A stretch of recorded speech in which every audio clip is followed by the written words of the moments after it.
wanted to show you, and hopefully you all can see. I was actually on CaribbeanJobs.com, right? You'll see this page, right? Just Yeah.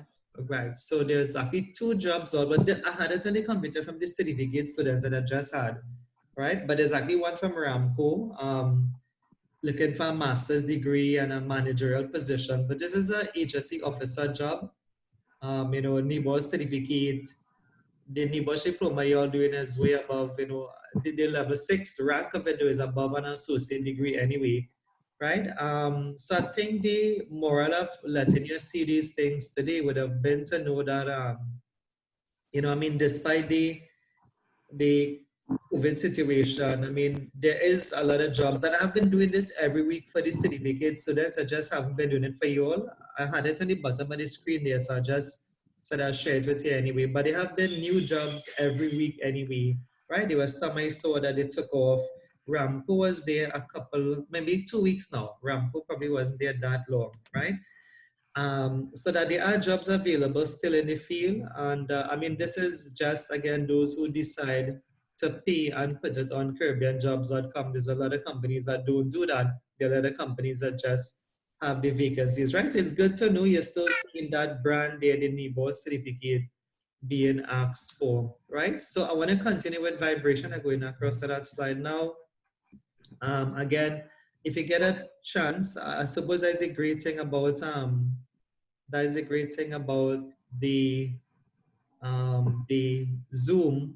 Despite some of the stuff seems to be inaudible at times, the idea is that it's a recording, so you could actually play it over. As I was saying, I felt when I look back at last week's video, there was a lot of content in it, plus the 2 past papers, right? So let me just try to get this slide. I think we were on vibration. We had stopped just at the law, the Control of Vibration and Work Regulation 2005.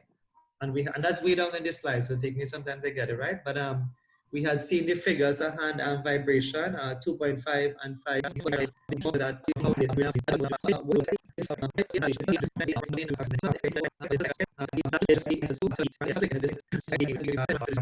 All right, let me start off. This is a vibration, and despite this saying the effects of vibration, you probably just need to know 4, right? The questions don't ever come for more than like 4 effects of vibration anyway, right? So if you can say things like, I'm sure some of you would have seen it, like things like tingling in the fingers and the discoloration to the fingertips, all of those would still be very interesting answers, right? So just trying to get back to that slide there. Loss of manual dexterity would be 1. So you need about 4. Circulation problems, the inability to hold very small objects in your hands, like a button, right? If you had to button your own button and stuff like that, it becomes difficult, right? So all of this is, white finger induced. Yeah, the vibration white finger, right? Yeah, so you just need 4. I'm trying to find that slide. So, but I know them by heart, so I'll just tell you them there. You have the loss of manual dexterity, vibration, white finger, tingling, numbness in the fingertips and stuff like that, right? Just have to be careful though with NEBOSH, because sometimes they ask like symptoms and not conditions. So you have to be careful if they ask for symptoms and not is like, the inner just make sure I have the correct one, right? So just read somebody big words. So you have circulatory effects, neurological disorders, muscular effects, articular effects, and that's the big effects, right? I think if you want to write a good sentence, you may want to start off with that, like circulatory effects, vascular disorders, but then you end up with the vibration-induced white finger, neurological disorders, numbness, tingling, muscular effects. They call this reduced manual dexterity, difficult to grip objects and stuff like that. And believe it or not, this latter piece here is sometimes what is more common. They're more like the symptoms, as I was saying, right? But I think maybe to write a good sentence, you can kind of link vibration, white finger to circulatory effects and numbness and tingling. You can still mention the word neurological, right? But they sort of more favor the symptoms as opposed to the effects, right? So like I said, I'm not going to read it, I'll just explain. So for those who would know, they said that this was first picked up somewhere in 1911 in Rome by a professor. You do have to know his name, it's not a history course. Loriga is his name. And, they said here that for many years it was described as Raynaud's disease or vibration syndrome. What you probably need to know here, I mean, because this is a safety course, we would, and I listen to my neighbor parrot making a lot of noise on the outside, and the parrot is actually across the road, right? It's not even in the same side of the road, but right. So I was saying that that because it's a safety course, right? They would kind of try to streamline some things. Like for example, they said it was described as Raynaud's disease, and then later on they seem to suggest that they rename it to vibration-induced white finger. And that's actually for this course. What you need to know is that Raynaud's disease is still a disease, right? So Raynaud's disease, even it's written as if, because this is a safety slanted, right? Raynaud's disease is still a disease all by itself, right? It's a disease that affects, I don't even know anybody with that condition, but people who have circulatory problems, they have like problems standing or, circulation problems in their hands. It is aggravated by the cold, and sometimes those persons have never been in contact with a drill or a jackhammer to say that they would have been exposed to vibration. So just know that Raynaud's disease is a separate disease all by itself. Even in today's world, in health and safety, we can more look at it as being, vibration-induced white finger, but that is a disease all by itself, right? The frequency range of 5 to 2,000 hertz. Again, these figures is up to you to know them. 5 to 150 hertz are considered the riskiest. To me, the only way that these things tend to be tricky is if they give you a graph, right? They give you a graph of vibration, and then they see, okay, but what's happening? A certain part of the graph, you could probably notice that, okay, that was at the lower frequencies. You can just think of it like that. Just think of it as the lower frequencies is where you find these conditions occurring, at least tools then that give off the lower frequencies vibration anyway, right? Apart from frequency of vibration, amplitude is a contributory factor. If you remember this from last week, and I'm going to go back to the graph, but the amplitude would have been, if I can get a marker, I'll do it right here. The amplitude would have been like the height of the curve then, right? If you remember that curve we drew kind of last week, right? A magnitude would have been like one up and one down, and that's what the accelerometers and then measure. But the amplitude was this. So I guess the higher that is, the more risky it is then. And that would have been, like a more intense sound then, right? Or a more intense vibration coming out from a tool then, right? So the higher that amplitude there, which is a distance from 0 here to the height of the curve there, that will be, the increase the chance of the person getting vibration-induced white finger, right? So increase in amplitude increases the potential risk. Again, other than seeing this on a graph, there is no really way to examine that for exam. But then we have been seeing a lot of graphs, they can never tell, those things anyway, right? So those little things, even if it may seem as if it's just a line, you can think of it as if it was to come for a graph question, right? Let's move on. Right, so vibration white finger, we kind of mentioned some of these in the early stages: side tingling, numbness. Experience is often no association made by the worker. At further exposure, tips of one or more fingers suffer blanching. Cold conditions will often bring on an attack. And remember, in the UK, it's always cold, right? In the UK, the temperature, actually this week was kind of hot for them, but then right now they're going through a thunderstorm. I don't know if you know that, a lightning storm, in fact, they're going through today. But the temperature this week was scorching for them. It actually did get up to be 33 degrees this week, but I don't think it lasted long. It was just one day anyway. Typical temperatures in the UK is 60 degrees Celsius, right? When the condition abates, the fingers take on a flush appearance accompanied by considerable pain. During the attack, the fingers have reduced sensitivity to temperature changes, pressure, and pain. reduce dexterity, and some of the same we mentioned before, right? So prolonged use condition degenerates the cyanosis where the fingers take on a blue-black appearance, which may become permanent. In extreme cases, gangrene may occur and amputation the only remedial measure, right? So again, all of that is good stuff to know. Several scales have been developed for diagnosis. Okay, so I'm going to just explain. So the thing you're going to see now is that these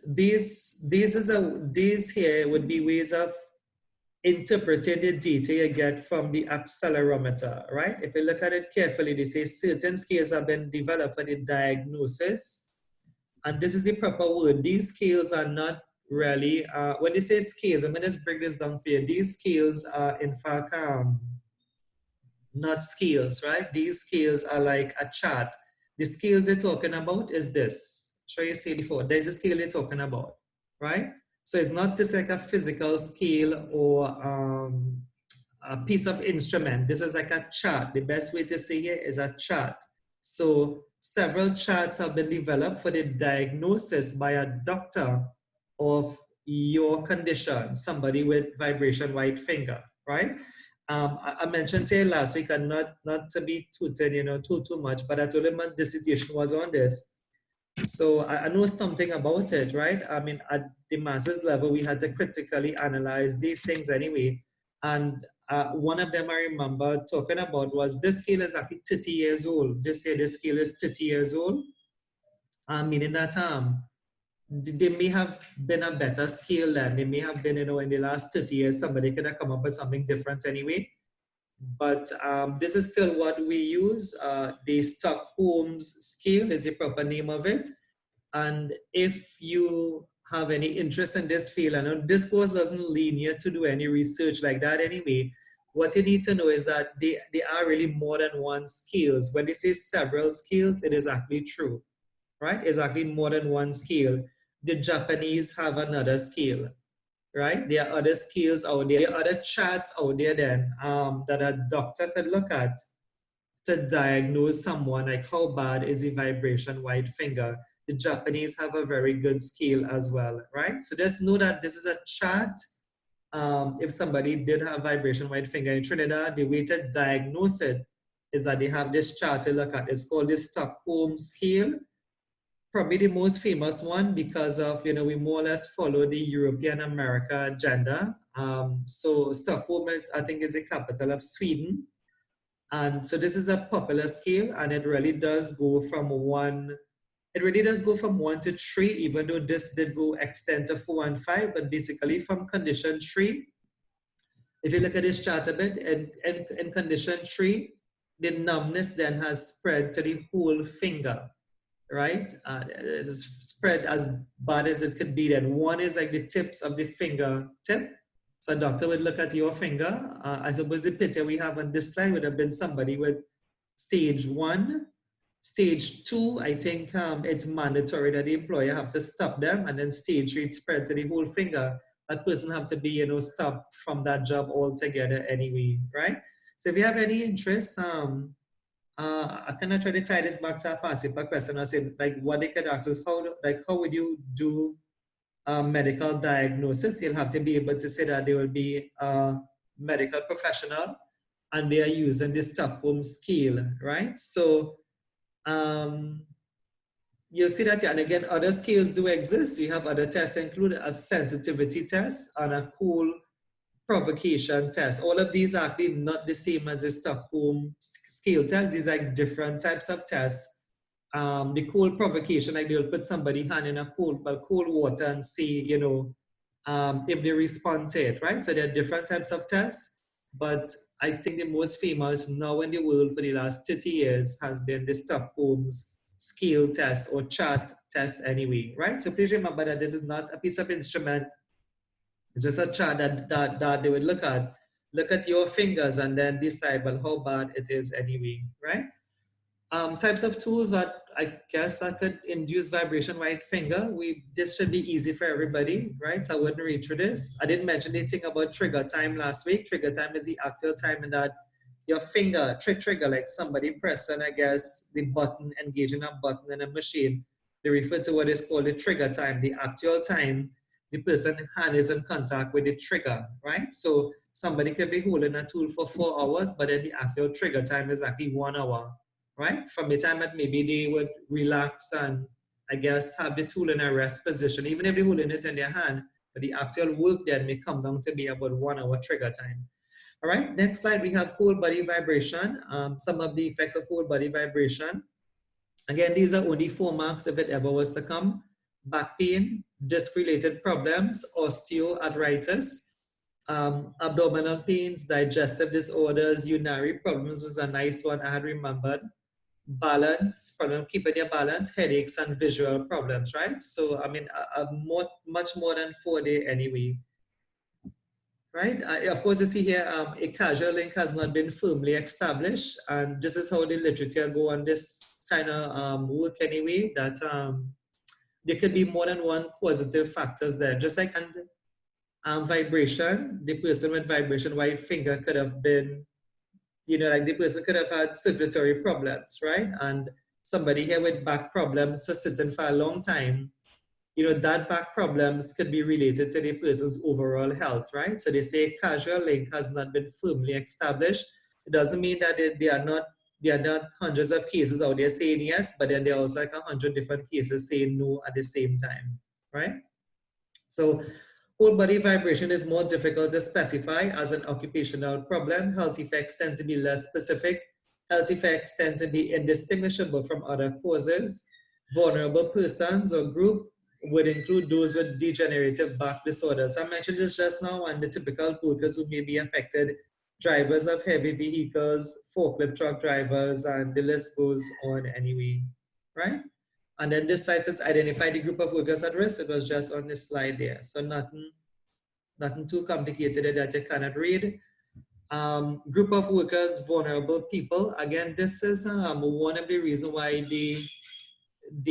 that affirmation that to say that whole body vibration is caused by driving a vehicle for a long period of time have to do with what we call, there is a word we use at the other levels. It's called confounder, right?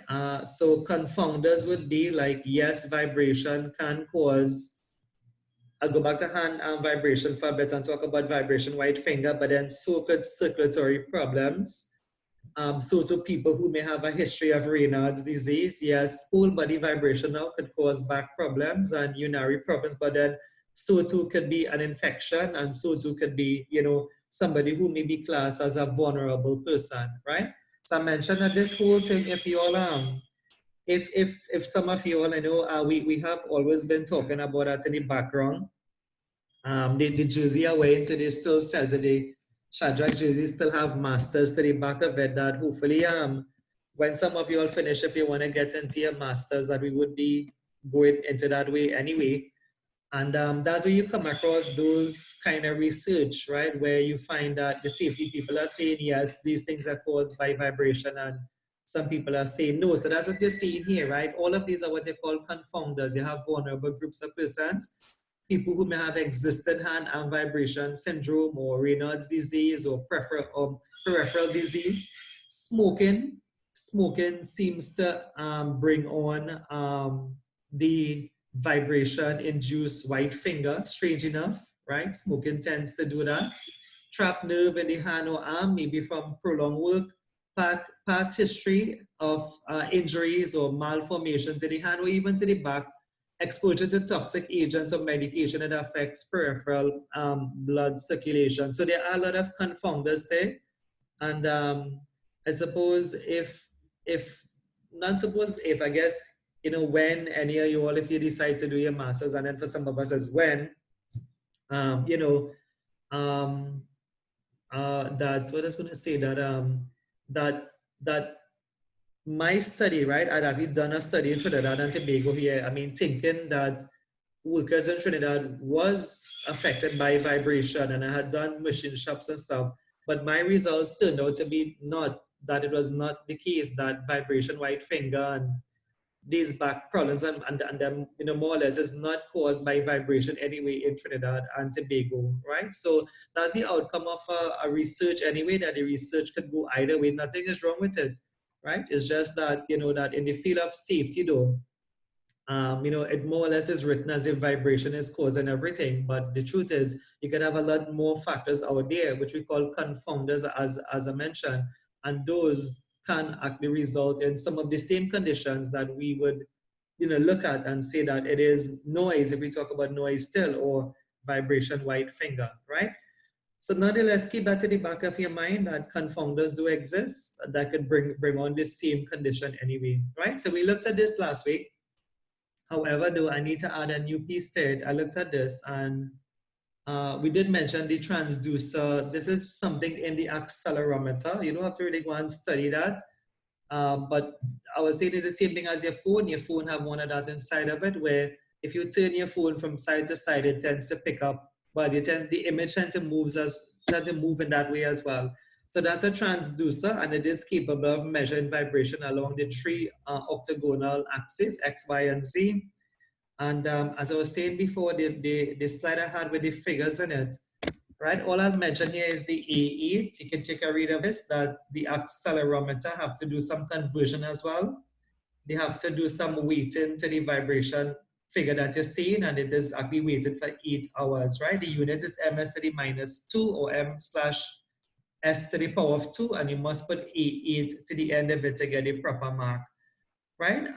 So all of this is some schematics of what the instruments do. Nothing here to learn for you, right? A block diagram of the vibration of what happens inside of it, so the amplifier frequency weighting happens inside of it, and then you see a figure on a digital screen, right? I mean, there's not really a display screen anymore, right? So all of that there, this used to be something that I had used back in my day when I did, you know, similar, but in this course anyway, and similar calculation to this, but this is now replaced from the syllabus. This is before they had the vibration calculator. And yes, I did say vibration calculator.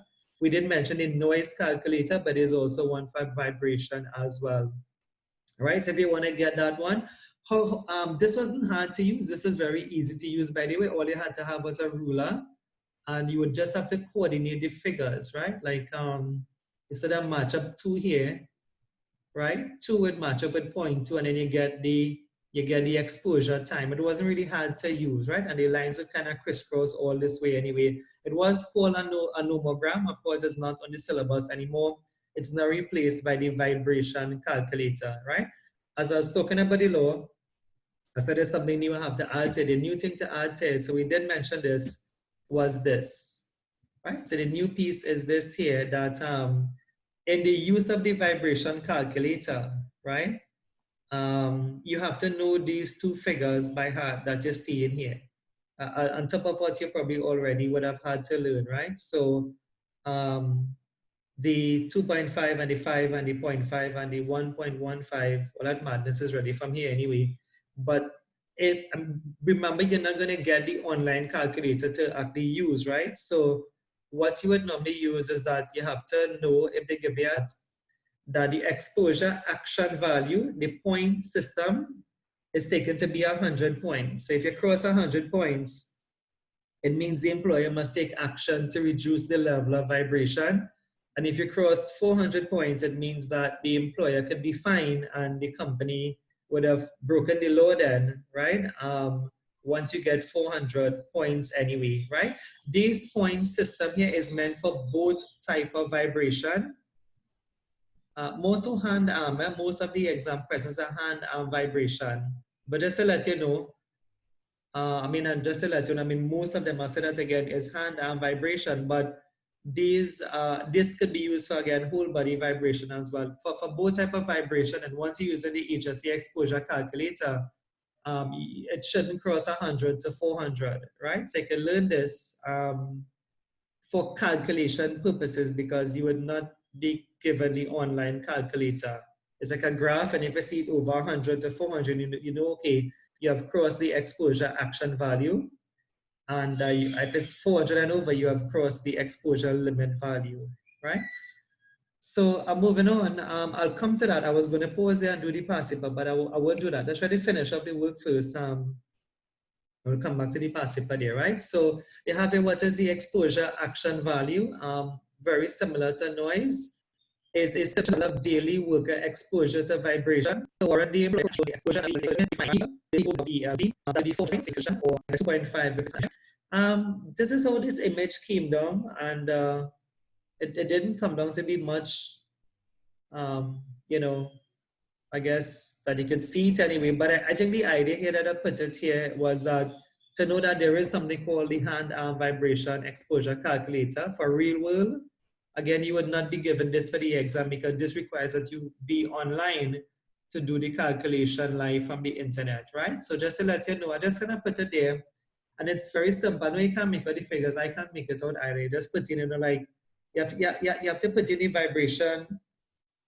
You put in the vibration of the tool and the time, or if somebody actually measured it and you press enter, and you're gonna get the vibration for the day, the daily exposure, and if you probably put in, you could change the head into week, you could probably get the weekly exposure as well, right? I think there's one of this that was capable of doing it for the year at the same time, right? But again, all of those is based on what you want. If it's a daily exposure, weekly exposure, or yearly exposure. I think when I use this, and I hope I not remember it wrong, like when I had used this for my studies, because vibration is something chronic and you can't see the effects, you know, like today for tomorrow, I had to do it like for 30 years, you know, in the future anyway, right? Again, all of those are just speculative, and these charts was able to give you a figure for that, right?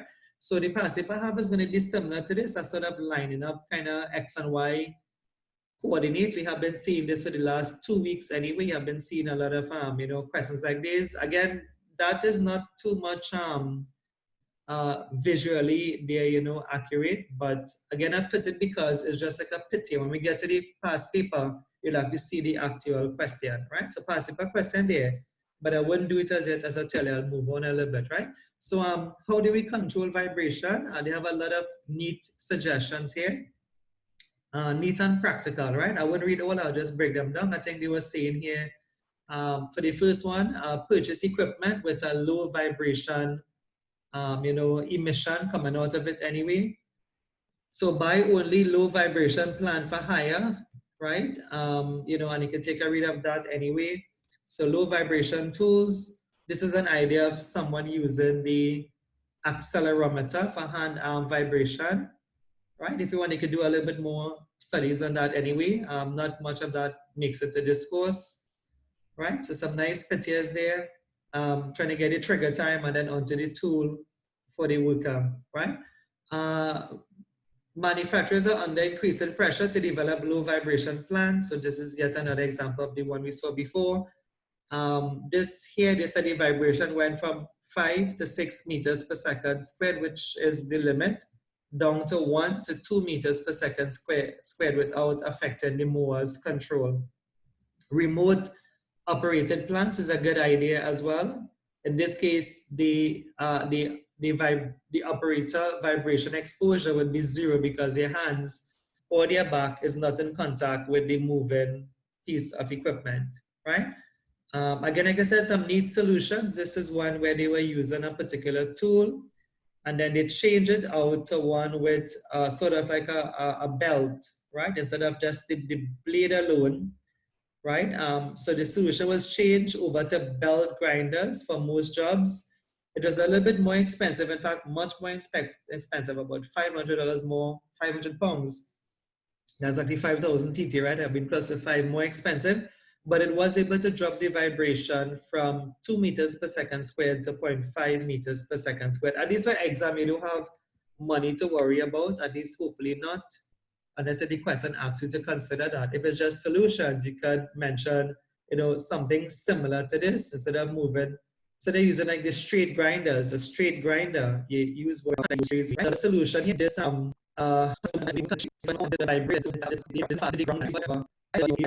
it would be moving. The vibration here when meters per second squared, but for 1 hours and it's meters per second squared. It did cost though.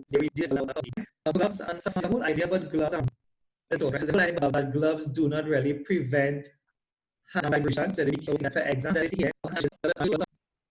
Let me be some anti-vibration glove, but the executive gloves and the vibrating finger is aggravated on the condition. So interesting gloves, I've seen the NEBOSH example, they mentioned gloves with warmers inside them, right? So I suppose some sort of warming material or whatever have you, but to say that the gloves do prevent vibration, that hasn't been fully confirmed by the scientific community as yet, right? So be careful if you're going to give glove as an answer, that you say the glove is really for the purpose of warming the hands and not really cutting down on the vibration, right? The latter piece of this is about health surveillance, which we covered a lot in noise. So you could only imagine that this is also required for vibration as well. The section of the law that you're looking at here is actually Regulation 7. If you want to write that down, I'm not too sure if it's there, but Regulation 7 of the control of vibration at work regulation, it what talks about doing health surveillance, identify those be exposed to HandArm vibration who may be at risk of people with the Raynaud's disease, right, or maybe circulation problems anyway, right?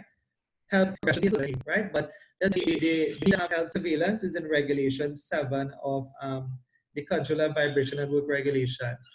Purpose of health surveillance, to identify any vibration-related disease at an early stage. The exposure action value is not a safe level. We should know that even from noise. It's the level to take action to help prevent disease progression and disability, to check the effectiveness of the employer's control measures, right? So the rest of this here is, if you look at it, is a guidance on the HSC, and it talks about how to go about doing health surveillance, pre-exposure baseline annual screening, clinical assessment, formal diagnosis, optional standardized tests. If you want, you could probably just take it from here.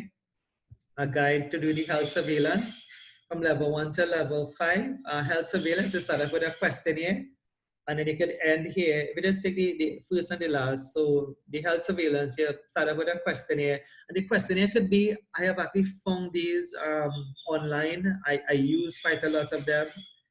You can just go, if you wanted to see them, you don't have to make them up. You could just go and put HSC questionnaire for assessing HandArm vibration, and you could just download that and give it to the employees, right? So this is part of the health surveillance. So you go to the questionnaire, annual screening.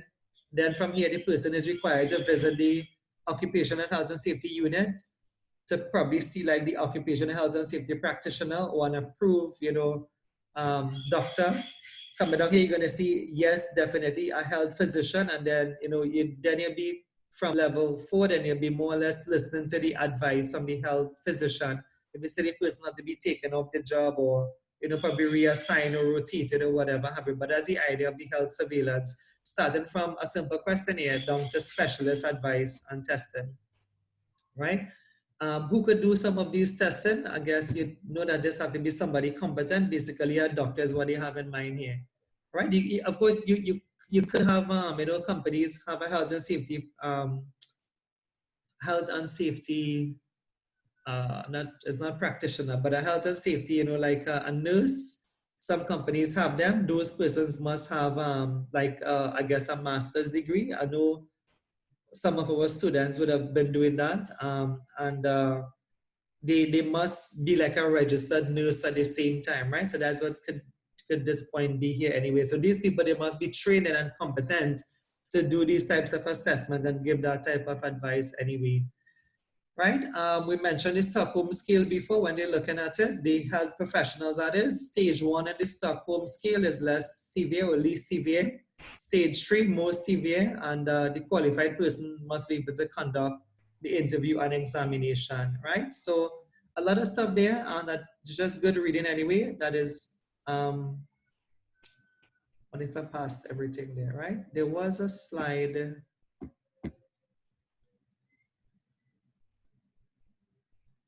Right, okay, it's at the end of this slideshow there. Hopefully I didn't miss anything. If I missed anything, just you can look at it. There's 104, right? If I miss anything, it's just a guidance anyway, right? So let's get into that past people question. And as I'm doing that, I will just kind of recap. So with this latter piece, you kind of had to know 4 effects of vibration, and try not to tie up the effects with the symptoms. Effects could be like vascular effects, of which the symptom could be, you know, like the vibration white finger. You can have things like muscular effects, of which the condition could be a loss of manual dexterity, and the symptoms could be difficulty in grasping objects or a tool. And I mentioned the thing about fastening your own button on your shirt or whatever have you, that becomes difficult, right? So try not to mix that up. Effects and symptoms do come for exam, and they do say people mix up the effects and the symptoms, right? Numbness and tingling and stuff could go down as symptoms. Discoloration could go down as a symptom anyway, right? You can just pull it from this slide. You have effects and symptoms. The other thing we saw would have been the vibration calculator. There is one such thing available. However, though, for exam, what we normally have to know, that if you cross 100 points or 400 points, then you are in, well, you're crossing the exposure action value firstly, and the 400 points, the exposure limit value. The latter part of this slide had a lot about controls. So you could literally make some of those things up, you know, like elimination, substitution, but it had some practical things like purchasing, you know, vibration or low vibration tools, using remote controls tools, changing out from a straight grinder to a belt grinder. It had, you know, good maintenance is actually a very good control. It has some really nice ones. I should have probably mentioned those there still. Again, this is a recording, so I'll say it. So I'm gonna just go back and say those two. Some really simple controls is like making sure the tool is well maintained, making sure the tool is inspected. A nice control is that if the tool had to be sharp, make sure it's sharp, because the least sharp it is, the more it will tend to give problems anyway. And there's a lot more. I'm sure we could think of them. Things like reducing exposure time and the health surveillance part, making sure the persons, the operators are fully, I guess, healthy before they use those tools anyway, would be good answers, right? So let's get to this past paper. I would have gotten more than one, but I only have time for one, right? So this one was in section B. I'll just kind of minimize this a bit and try to get it a bit bigger for you, right? Just a couple of seconds there. So it is number 8, I believe.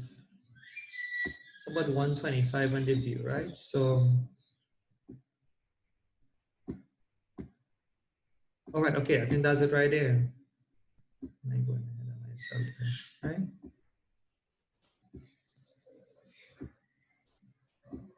All right, so it's number 8. So again, these things mean that these are the higher marks anyway, right? Right, so you can take a read over there. So it says the Controller Vibration at Work Regulations 2005 set exposure values, give the meaning of the term exposure limit value, exposure action value. We just saw that on this slide, right? So I wouldn't go through that anyway. It was just on this slide. I think your book, I did actually have a look at your book as well. Probably just around page 180, right?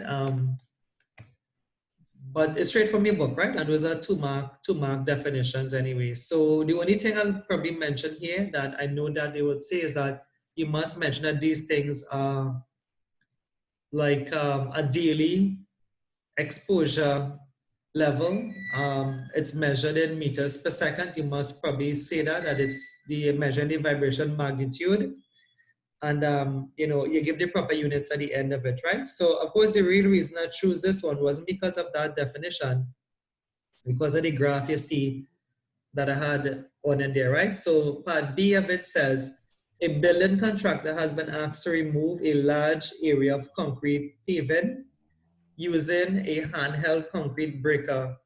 The concrete breaker has a vibration magnitude of 10 meters per second squared. The site manager estimates it will take approximately 4 hours for one worker to complete this task. Using the information above and the health and safety executive vibration calculator below, explain a range of practical steps the site manager could consider when determining how to complete this task with the complete vibration and work regulation 2005, right? So just keep these numbers at the back of your mind. The concrete breaker, the magnitude is 10, and it will take them 4 hours for one worker to complete the task, right? So if you were doing an exam, last I've done that for last week, that answers then is going to have to come from the graph, right? The answers is going to come from the graph, like numbers and stuff. That's why they say so they want elimination and substitution, and they wanted to use the figures. Just I did one for you last week, and I know you saw it already, right? Those who didn't see it, it's on the YouTube channel there, right? And the other thing I wanted to take note of, so this is 10 and it's 4 hours. The 4 hours is a one worker to complete the task. So all of these things are important. And then there's something else I wanted you to see. Right, okay, this word here, right? So the practical steps the site manager should consider when determining how to complete the task. You cannot say elimination, substitution, engineering controls. You can't say those things. They all use a graph-like approach, right? So as to how things can go anyway. So take a look at this. Anyway, I'll take it from here. I don't have it lined up because I wanted to see the bottom hours as well as as well. That the vibration magnitude is 10. 4 hours. We need to see what does that mean, right? So 10 to 4. This is the 10 there. We're gonna line that up to the 4 hours, and this is giving us 800 points. 800? Okay. 800.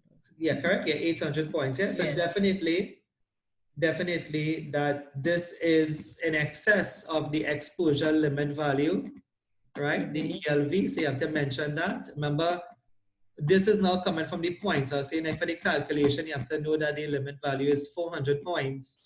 And we are now at 800, right? So the thing here, you're gonna have to stop this person. There's no way around it. Initially, we have to stop, right? So once you get this, you have to stop. You cannot continue, the work cannot continue because you're in breach of the law. As you saw on this slide, it is illegal, the company could attract a fine, right? So that's the first thing to say. Anybody else want to take it from there? Like, in terms of I have the a practical question steps though. too. Yeah. Is it 400 points for 8 hours? And this is, and this is, okay, 800 points for 4, okay. Don't worry. Yeah, how do you say that? The 8 hours is a weighted, it's something that they add on before you actually see this figure here of 10. Okay. If you go back to the little schematic graph I had a little graph with some kind of chart, and then you see something and it was weighting it. So there's actually, so they actually do that. The instrument is actually weighted for 8 hours. Okay. So it's almost as if this is almost out of the 8 hours anyway. Still then they actually do something to it, and then something else they do to it, and then finally you would see something on the display which is 10 meters per second square, right? So the 8 hours, if you read through that slide again, you'll see it on the slide that it's weighted. They add on time then, if you want to think of it like that, the add on time then, so it will be the 8 hours anyway, right? Nonetheless though, we are using what the question said, that the operator was going to use this tool for, it would take 4 hours using the road breaker. And even so, even if it's not the end of the day, right? It didn't have to really cross the end of the day, for, like to cross that figure anyway, right? So the figure was crossed anyway in that, the 400 was crossed long time, in fact, right? So as I mentioned, that long time there. So what could be some practical solutions then? If I could just cut a line here. What could be some practical solutions, but using the table now, like, and that's what they say. So you cannot come and say elimination and substitution. You have to use this. Like then, if it's 10, remember you can't choose. Sorry, you cannot change the tool. So this is the tool. It's the existing tool in the question. So that. So I guess you could change the amount of hours. Very good. So see if You we can could figure it out. use like more than one person. More than one person to reduce the hours, the exposure time. To what? Try to get it. Like more than one worker to reduce the hours. So how much hours? So I say maybe 30 minutes because right, very good. Yeah. So you can say that. So action value is 100 points. Yeah, right. So you can actually go. So that's why you need to give when you read through the comments on this. They said there were other calculations or whatever available for you to look at. So this was so you could actually have the same tool, but it could be used for 30 minutes. That's fine. And again, Diane's suggestion may be a good one, and I think you could probably use 2 workers, so that each of them then, they are just above the exposure action value. And again, at this value, all this really means though is that the employer have to do a risk assessment and make sure that they have on gloves and in good health and whatever have you. But could work continue at an action value? The answer is yes, work can go on at the action value. So even so, it may have even been possible to stretch them to an hour, It may have been. I mean, just remember, when I go back to the question, that question was about 7 marks, or probably more marks than that. So it wasn't one answer that they were looking for. It was like a series of suggestions, right? So the 10 meters per second square can go for the half an hour. They could have 2 workers, but that would never give you 7 marks or which marks it was for. It was just one thing. So then they could go again 10. This is meters per second. They could have gone up to maximum 1 hour. Of course, that would not have been best though. But again, it could be possible because here on the exposure action value and work can continue. It may have even been possible to go for 10 for 15 minutes, right? Cycles of 15 minutes anyway, right? So 10 meters per second in cycles of a quarter hour anyway, 1/4, right? So all of these things would have been possible. I wonder if I'm missing any. I don't think I'm missing any more, right? I don't think I'm missing any more, right? But I mean, even the 1 hour is possible because it's at the 2 hours you hit the limit value. The limit value is when you break the law, right? The exposure action value, you're not really breaking the law, but the idea is that you have to reduce exposure so that you don't break the law, right? It's not a safe level, but work could continue anyway. Did I put a W there? EAW. I wonder why I put EAW. EAW. Oh, that's the environmental course. That's why I put EAW. Yeah, EAW is our environmental course. It seemed just to flow, right? Yeah. So the exposure action value is still possible anyway, right? Get out the mark again, right? But I mean, I think having done 3 questions now like this, I think you all are pretty much, or you should be comfortable with it, especially when you can go back and watch them over and over again. I think, having a look at them, you see how easy they are to actually get the answers. And there's nothing really to be afraid of when you see it for exam, right? I remember, like when I first started teaching this now, or even my teachers were very afraid of these things. They would just tell us to leave these things. And you have students, once they see graph and calculation, they would leave it and go and do like, a more descriptive question anyway, but it's not that difficult. And one of the things that I like about calculations is that the calculations are sure. The calculations are, it's like a sure calculation now. 10 and 4 will give you the 800. It's like a sure thing, so you can't go wrong anyway, right? I think we can go back to the question then, right? So let me just minimize this again, right? So let's see what they had. Oh, I probably should just read the last piece of it. Let me just read the last piece of it because of the time. It's just about 2 minutes there. I didn't realize it was that late, right? Okay. So I'll just read the last piece of it anyway. So,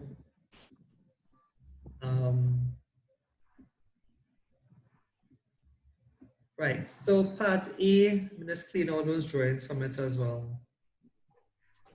Right, I wouldn't go through the description again, right? So I'll just go to part B. So, and I have the marker for some shade read. So in part B of the question, candidates were specifically asked to determine how to complete the task using the existing equipment.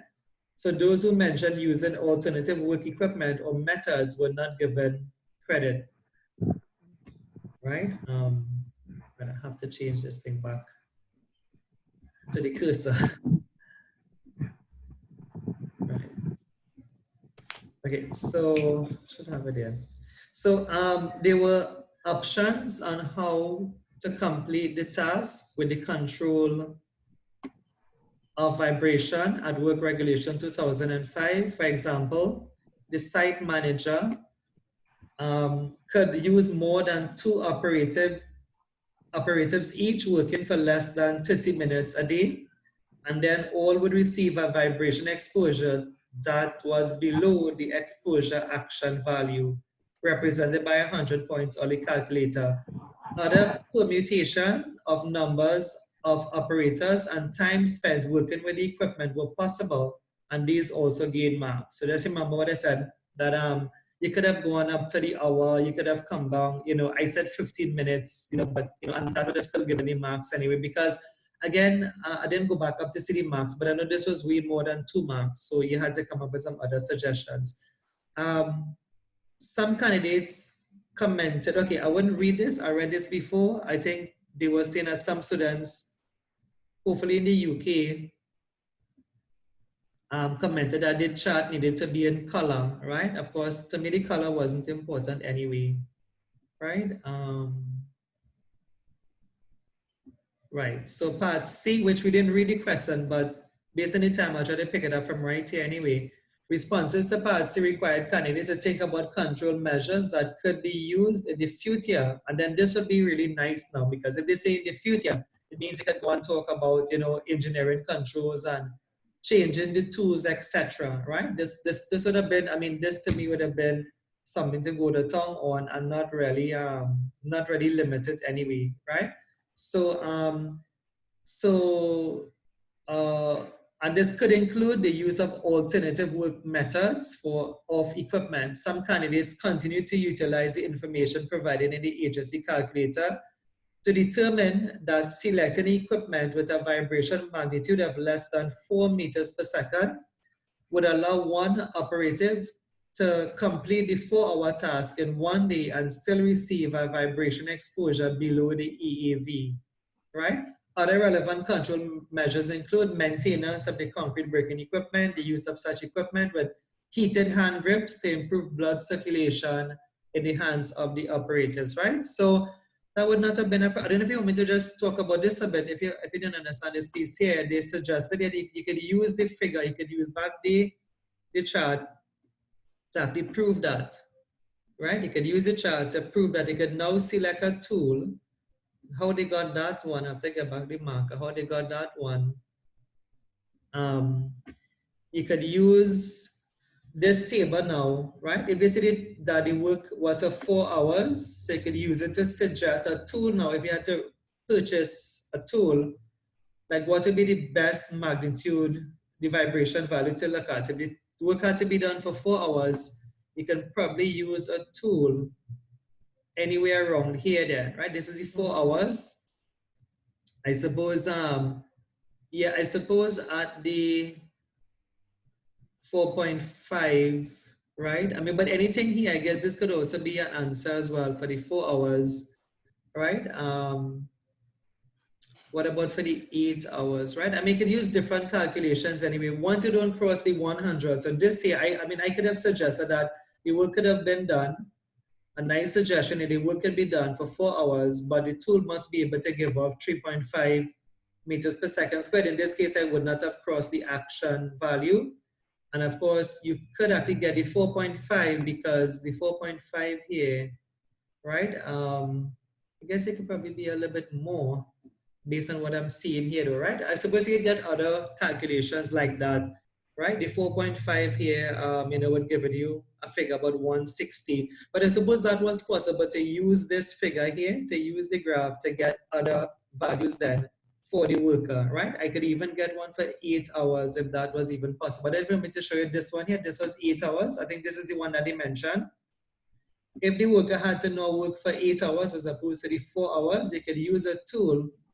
The maximum would have to be what? If you can see this one, the maximum have to be the 4.5. This is what they mentioned in the answer scheme, right? Yeah, because 4.5. That's if you're working for for the 8 hours. Like, yeah, right? Because if you would get one that produces a vibration of 5 meters per second squared, then you wouldn't be able to use it for 8 hours. So this is a good calculation here. But again, my little issue with this is that you have actually crossed the action value. So to be safe, I would have stayed here. I don't know why they didn't comment about this one. I would have stayed here, or maybe even down here. I would have stayed at 2. I would have stayed at 2. Again, all of these, I'm not sure how much mark that was. If somebody was going to work for 8 hours, then my tool would have been the best thing, would have been the vibration magnitude given off would be 2 meters per second squared. In that case, I would not have crossed. Hopefully, I'm not doing this too fast for you all, but I would not have crossed for the whole day then the action value, right? The action value is 100. That'll be the safest for me. I would not have even gone to the 4.5 because it means, remember, once you cross the action value, it means the employer have to take the measures to reduce the level of vibration. So if I was going to buy a tool, this would have been my best option here, right? You buy a tool, and this figure also reflects the law, because the law is what? The law for vibration is HandArm vibration is 2.5 and 5 for the limit. 2.5 and 5 is the limit. So if I buy a tool at 2, then I am good because I could use a tool for the whole day. And you know, I am safe anyway, right? Anyway, that's me using the table and getting some answers there for you anyway, right? They mentioned this one, but I suppose it's not the only one, the 4.5. I mean, at this, once you cross it, you see the colors start to change. You come out to the green. I mean, the person would have had to cut down the hours anyway, of which case I would have come down here, right? I cut down my hours to 4. Then my safest tool is 3.5. But I suppose it makes buying sense. If you want to buy a tool and the worker have to work for a normal 8 hours, you keep it to the lowest possible tool, right? So you see how much things you can get from that. I mean, that was a range. I'm not even sure the marks. As I was studying this, sometimes the more marks is the more combination of numbers you can go ahead to use then, right? So let me just go back and look at the marks a bit. I didn't look at the mark, right? So let me see the mark for that, right? So it's press an 8. I'm gonna make it so you can see it too. So this was 10 marks from, this is the part B. So that's all those other computations was actually possible, and this one that we missed out here, missed out. So that's 14. So then this had to be 6 marks for part C. Right, seem to have stuck. Right, so I mean, once you know the little thing with the, 6 marks, so definitely then more combinations. I came up with about 3 combinations there. I came up with there 4.5, I came up with about, for the 4 hours, I could keep it at 3.5, for the 8 hours, I can keep it at 2, right? So all of those would have been possible. I mean, don't think it's strange again for those of us who kind of, and I know we're not really new to passive bus, but you know, these years, an answer scheme then is not all the answer. It is just a scheme, right? And I think it's often meant for the teachers to, you know, do a little bit more at the same time, especially when you see more marks on the line, right? So I think that's what happened here. Feel free to review this when we put it up on YouTube and give them, I mean, I think that was 3 combination, and maybe 2 marks per combination could give you the 6 marks, even though, I mean, this part C had taken you out of the scenario in the question. Part C would have said that you could have changed the tool and, you know, change the time of work and the different measures then, right? For similar work in the future, right? So you could actually get a lot of answers there out of that. Hopefully you all understood it. I did mention to you all that when we started noise and vibration, this is something I was dying to get into.